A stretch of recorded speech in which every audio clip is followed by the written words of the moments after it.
ഓം ശ്രീനാരായണ പരമഗുരവേ നമഃ. പ്രിയ ശ്രോതാക്കളെ, സുഹൃത്തുക്കളെ, വർക്കലയിൽ നിന്നും കുറെ കിഴക്കുള്ള ഒരു കുഗ്രാമത്തിൽ താമസിക്കുന്ന ഒരു യുവതിക്ക് വിട്ടുമാറാത്ത വയറ്റിൽ വേദന. പല വൈദ്യന്മാരും ചികിത്സിച്ചു, അനേകം മരുന്നുകളും കഴിച്ചു. വല്ല ബാധോപദ്രവവും ആണ് എന്ന് കരുതി ചില മന്ത്രവാദങ്ങളും നടത്തി. കുറെ പണം പോയതല്ലാതെ ഒരു ഫലവും ഉണ്ടായില്ല. വയറ്റിൽ വേദന അങ്ങനെ തന്നെ തുടർന്നു.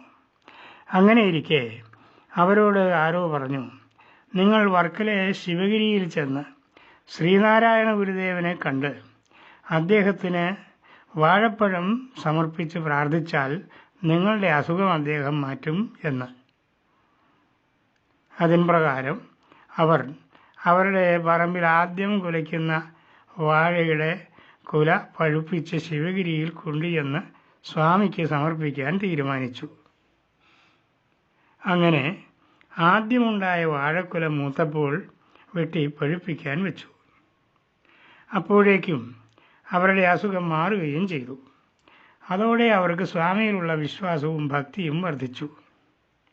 അപ്പോൾ അവരുടെ അനുജത്തിമാരായ 2 സഹോദരിമാർക്കും ഗുരുദേവനെ കണ്ടു വണങ്ങണം എന്ന ആഗ്രഹമുണ്ടായി. തൽക്കാലം എല്ലാവർക്കും കൂടി ശിവഗിരിക്ക് പോകാനുള്ള പണം കൈവശം ഇല്ലതാനും.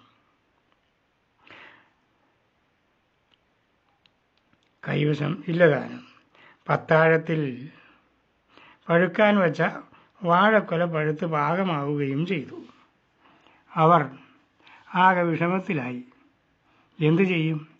അനുജത്തിമാരെ വിട്ടിട്ട് തനിച്ചു പോകാൻ മനസ്സ് തോന്നുന്നുമില്ല. എല്ലാവർക്കും കൂടെ പോകാൻ പണവുമില്ല. അങ്ങനെ പ്രയാസപ്പെട്ടിരിക്കുമ്പോൾ തലമുണ്ടനം ചെയ്ത ഒരു സന്യാസി അവിടെ വന്നു. വിശക്കുന്നു, എന്തെങ്കിലും ഭക്ഷണം തരണം എന്നാവശ്യപ്പെട്ടു. ഇപ്പോൾ ഭക്ഷണമൊന്നും ഇവിടെ ഇരിപ്പില്ലല്ലോ എന്ന് അവർ പറഞ്ഞു. സന്യാസി, നിങ്ങളുടെ പത്താഴത്തിലിരിക്കുന്ന പഴക്കുലയിൽ നിന്നും 2 കാ തന്നാൽ മതി, എൻ്റെ വിശപ്പ് ശമിക്കും എന്ന് സന്യാസി പറഞ്ഞു. ഇത് കേട്ട സ്ത്രീകൾക്ക് അത്ഭുതം തോന്നി. എങ്കിലും അവർ പറഞ്ഞു, ഇത് ശിവഗിരിയിലിരിക്കുന്ന സ്വാമിക്ക് കൊടുക്കാൻ വെച്ചിരിക്കുന്നതാണ്, എടുക്കുന്നത് ദോഷമാണ്. സന്യാസി വീണ്ടും പറഞ്ഞു, ശിവഗിരിയിലിരിക്കുന്ന സ്വാമി വലിയ ആളായിരിക്കാം, എങ്കിലും ആ കുലയിൽ നിന്നും 2 കാ എനിക്ക് തന്നാൽ ദോഷമൊന്നും സംഭവിക്കുകയില്ല. എനിക്ക് വിശക്കുന്നത് കൊണ്ടാണ് ചോദിക്കുന്നത്. അവർക്ക് സന്യാസിയോട് ദയ തോന്നി. പത്താഴത്തിൽ ഇരിക്കുന്ന പഴക്കുലയിൽ നിന്ന് 2 കാ എടുത്ത് സന്യാസിക്ക് കൊടുത്തു. സന്യാസി അത് തിന്ന ശേഷം അവിടെ നിന്നും പോവുകയും ചെയ്തു. സ്ത്രീകൾ ആ കുല ശിവഗിരിക്ക് കൊണ്ടുപോകണ്ട, മറ്റൊരു കുല പഴുപ്പിച്ച് കൊണ്ടുപോകാമെന്ന് തീരുമാനിക്കുന്നു.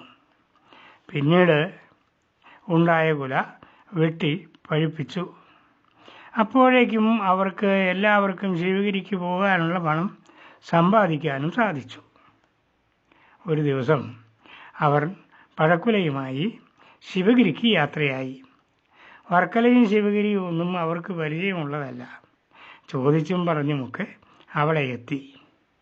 ശിവഗിരിയിൽ ചെന്നപ്പോൾ അവിടെ കാവ്യവസ്ത്രധാരികളായ പല സന്യാസിമാരും നടക്കുന്നത് കണ്ടു. ഇതിലാരാണ് ശ്രീനാരായണ ഗുരു എന്ന് അവർക്ക് സംശയമായി. ഒരാളോട് ചോദിച്ചപ്പോൾ അയാൾ ഗുരുദേവനിരിക്കുന്നിടം കാട്ടിക്കൊടുത്തു.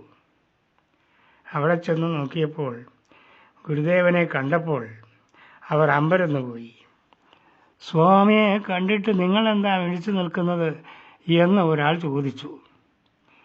ഈ സ്വാമിയാണ് മുൻപ് ഞങ്ങളുടെ വീട്ടിൽ വന്ന് പഴം വാങ്ങി കഴിച്ചത്, എൻ്റെ ദൈവമേ, അവർ അത്ഭുതത്തോടെ പറഞ്ഞു.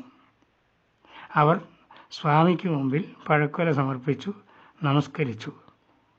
സ്വാമി ഇവരെ മുമ്പ് കണ്ടിട്ടുള്ളതായിട്ട് ഭാവിച്ചതും ഇല്ല.